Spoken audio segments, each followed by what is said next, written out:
Good morning, students. I hope you all are doing well. Welcome to your own channel Gyan Mantra by Neelam. And in this video lecture, we are going to study about electrophoresis.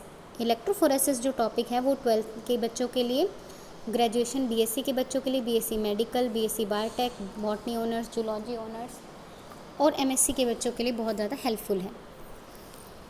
So let's start. What is electrophoresis?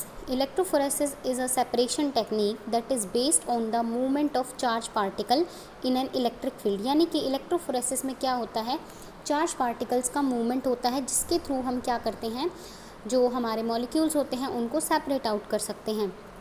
Electrophoresis जो word है that is a Greek word and electrophoresis it made up of two words, electro and phoresis. Electrophoresis means to carry with electricity and phoresis means being carried. Electrophoresis is the migration of charged particles or molecule in a medium under the influence of an applied electric field. Electrophoresis जो है वो एक laboratory technique है जिसको हम mostly use करते हैं DNA, RNA और प्रोटीन मॉलिक्यूल के सेपरेशन के लिए. और इसमें सेपरेशन जो होता है उनका साइज़ और इलेक्ट्रिक चार्ज के बेसिस पे उनको सेपरेट किया जाता है. इलेक्ट्रिक करंट इसके अंदर यूज़ की जाती है जो मॉलिक्यूल्स हैं उनको सेपरेट आउट करने के लिए जेल में से. और जो इसके अंदर जो जेल यूज़ की जाती है वो जेल एक सीव की तरह काम करती है और स्मॉल मॉलिक्यूल को जो है ज़्यादा आगे तक लेके जाती है और लार्ज मॉलिक्यूल जो है वो ईजीली मतलब पहले ही सेपरेट आउट हो जाते हैं. तो स्पीड डिटरमाइन की जाती है इसमें चार्ज अपॉन मास बेसिस पे बेस्ड ऑन मॉलिक्यूलर साइज़, यानी कि मॉलिक्यूल का साइज़, शेप और चार्ज के बेसिस पे ही इसको सेपरेट आउट किया जाता है. मूवमेंट जो होती है कैटाइन यानी कि पॉजिटिव चार्ज होता है वो कैथोड की तरफ मूव करता है, एनायन जो है वो एनोड पॉजिटिव होता है. टू टाइप्स में इसमें सेपरेशन होता है, न्यूक्लिक एसिड का, डीएनए और आरएनए का, और प्रोटीन्स का. जो न्यूक्लिक एसिड, डीएनए, आरएनए का होता है सेपरेशन वो नॉर्मली हम एगारोस जेल इलेक्ट्रोफोरेसिस से कर सकते हैं और बाकी एडवांस टेक्निक भी इसके लिए यूज़ की जाती हैं. बट जो प्रोटीन होता है उसके लिए हम स्पेशल टाइप का इलेक्ट्रोफोरेसिस यूज़ करते हैं जो होता है SDS पेज यानी कि sodium dodecyl sulphate polyacrylamide gel electrophoresis. Now, what is the principle of electrophoresis? So, any charge, ion or molecule migrates when placed in an electric field. The rate of migration is depend on its net charge, size, shape and applied electric field. V is equals to EQ upon में F जो होता है वो frictional coefficient होता है. V is equals to velocity of migration of molecule. E is the electric field in volt per centimetre and Q जो है वो नेट इलेक्ट्रिक चार्ज होता है मॉलिक्यूल पे. बात करें इसके प्रिंसिपल की तो एगारोस जेल इलेक्ट्रोफोरेसिस का जो प्रिंसिपल होता है वो मॉलिक्यूलर साइज़ के बेसिस पे और वेट के बेसिस पे डिपेंड करता है. इसके बाद में हम बात करते हैं जो फैक्टर्स हैं अफेक्ट करते हैं इलेक्ट्रोफोरेसिस को. तो इसमें दो टाइप के फैक्टर्स होते हैं. First one is the intrinsic factor and another one is the extrinsic factors. Intrinsic factors में जो होते हैं चार्ज, जैसे पॉजिटिव और नेगेटिव चार्ज होता है उसके ऊपर भी डिपेंड करती है speed of separation, charge density पे, मॉलिक्यूलर वेट और शेप पे.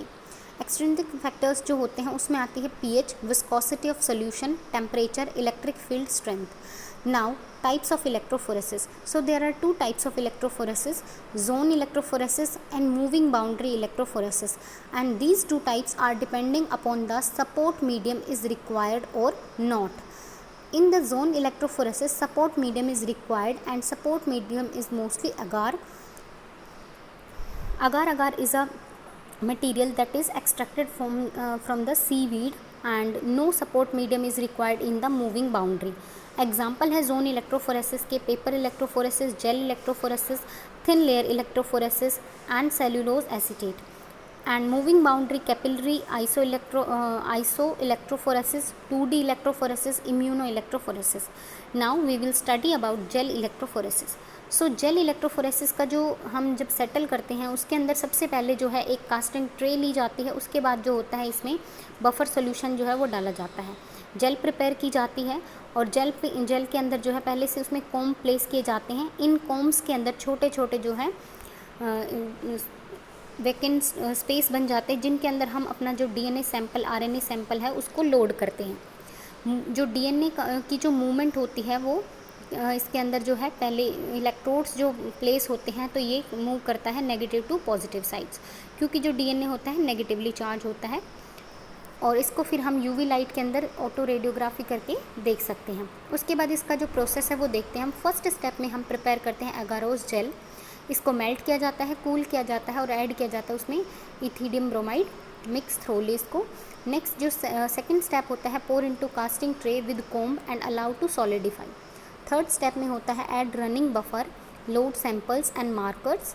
फोर्थ स्टेप में run gel at constant voltage until band separation occurs. Fifth step view DNA और UV light box and show the results. Now applications of electrophoresis. Electrophoresis can be used in molecular biological techniques.